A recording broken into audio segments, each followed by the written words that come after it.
Je crois que le rêve de tout collectionneur, mais aussi de tout conservateur d'instruments à clavier, est de découvrir un jour un authentique clavecin Ruckers inconnu de la communauté scientifique. Eh bien, pour Chris Maene et pour moi, ce rêve est devenu réalité et je suis très heureuse aujourd'hui de vous partager l'histoire du clavecin Johannes Ruckers, construit en 1632 à Anvers.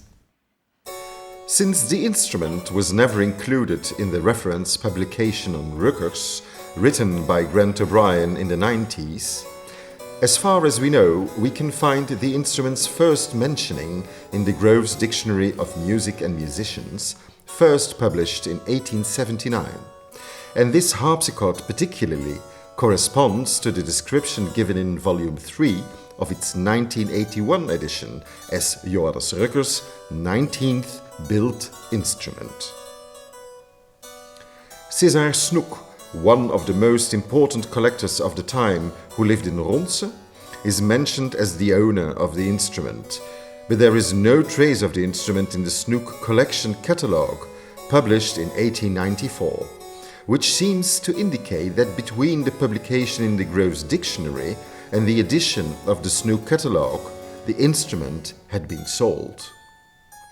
We then lost track of this harpsichord, but another reference is found in 1995, where it is mentioned as to being in Ghent. And it is indeed there that the Maene family will acquire the instrument.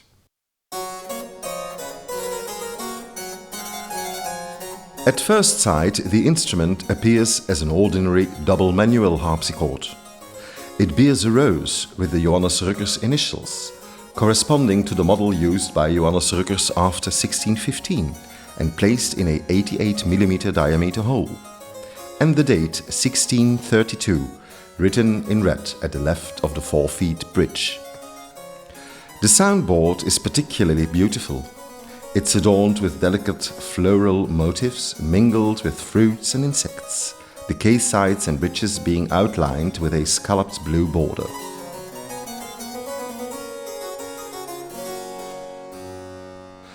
The choice and treatment of the motifs is typical of the second painter who worked in Johannes Ruckers' workshop from about 1625 until the maker's death, pursuing his career thereafter with Johannes Couchet and Gomarus van Eversbroek.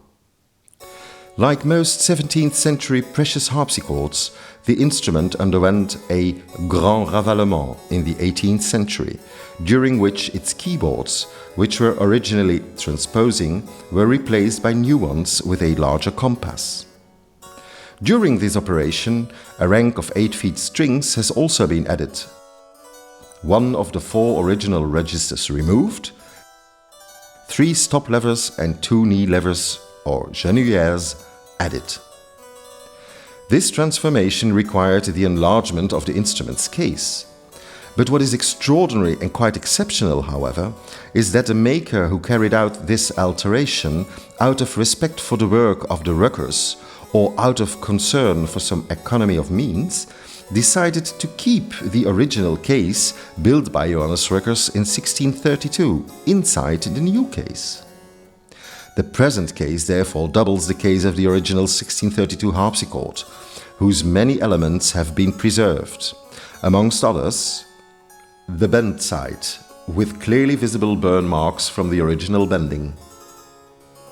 The spine, the part after the lower belly rail, and part of its original decoration, consisting of oval and rectangular geometric shapes, places side by side. The lower level popelar framing,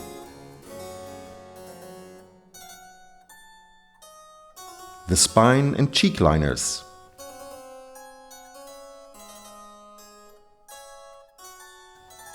the 8-feet cherry and 4-feet beech bridges, and even the marks of positioning.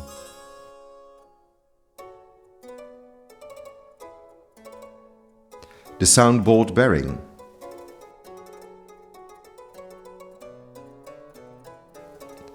the strips of parchment glued to the joints of the quartered European spruce leaves of the original soundboard.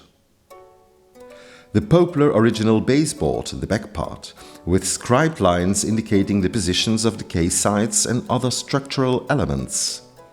The observation of the original 1632 case also shows that the double manual harpsichord was originally associated with a virginal. One can indeed observe the ends of the virginal keywell sides that extended to and were let into the bend side, as these are still in. At the origin, the instrument was therefore a large rectangular model combining a virginal with a double manual harpsichord, one of the most unusual models made by the Ruckers family between 1580 and 1680. 3 examples preserved in the musical instrument museums of Berlin and Brussels were known until now. Chris Maene's extensive collection of keyboard instruments actually includes therefore the 4th one.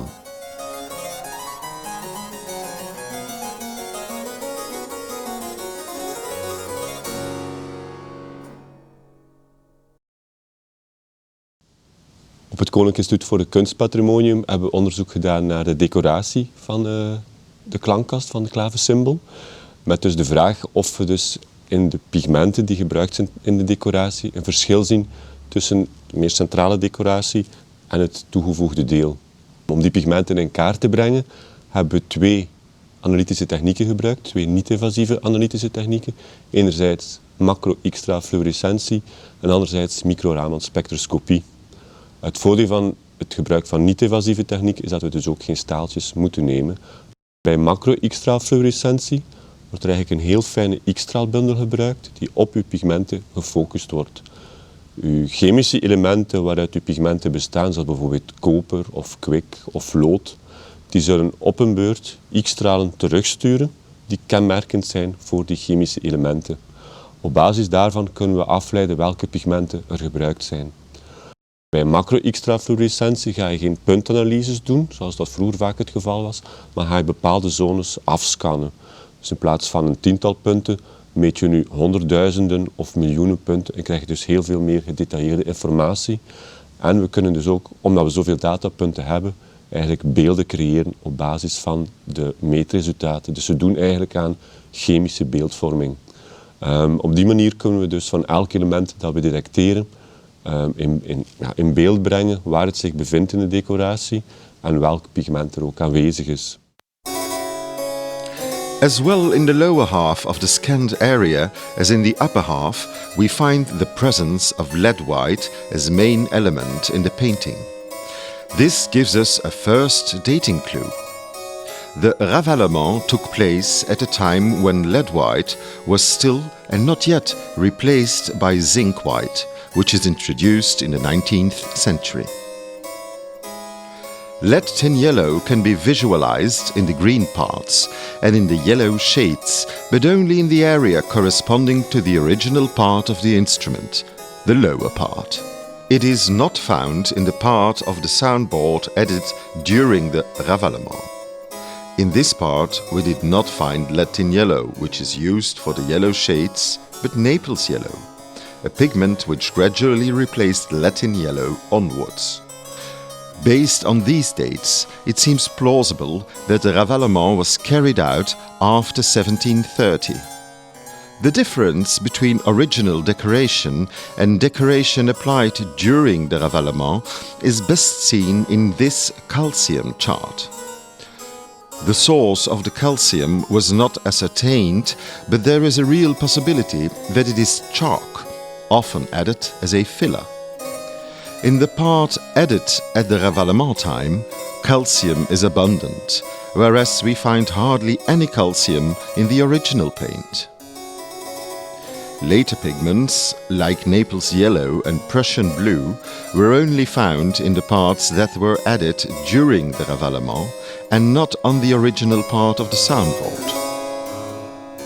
Dus op basis van de aanwezigheid van zowel Pruisisch blauw als Napels geel kunnen we stellen dat die uitbreiding niet kan hebben plaatsgevonden voor 1724 op basis van Pruisisch blauw.